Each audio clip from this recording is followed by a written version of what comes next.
Taiwan's military says a Chinese combat drone has flown around the country's main island. The drone entered the southeastern corner of Taiwan's Air Defense Identification Zone, or ADIZ. It then flew up and around the north of Taiwan. The military says this is the first time a Chinese combat drone has fully encircled the country. 38 Chinese warplanes were also spotted operating around the region in the span of 24 hours. Of those, 19 breached Taiwan's ADIZ. The space is used by the military for security purposes, but isn't part of the country's territory. To better understand the significance of this Chinese incursion into Taiwan's ADIZ, our reporter Jaime Ocon spoke to Ben Lewis, an independent defense analyst based in Washington, D.C.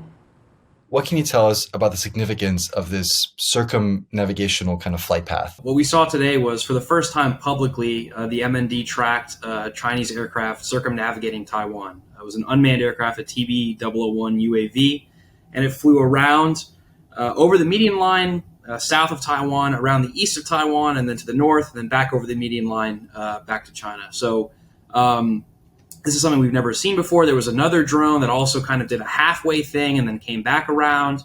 And this is significant because, I mean, like I said, we've never seen it before, but also it's a way for the PLA to test how Taiwan responds to this kind of thing, how the capabilities fare in kind of an extended flight route over water and in a semi-hostile environment.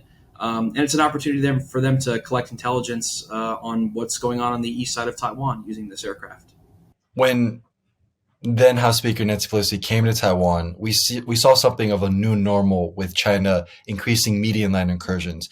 Do you think this circumnavigational flight path is the start of another new normal, or what can we see going forward?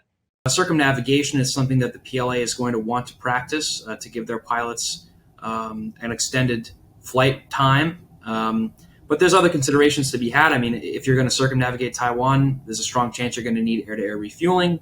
So that expands the operation.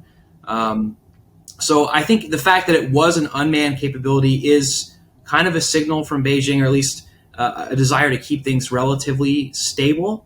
So based on what we've seen before, the PLA kind of likes to take it one step at a time.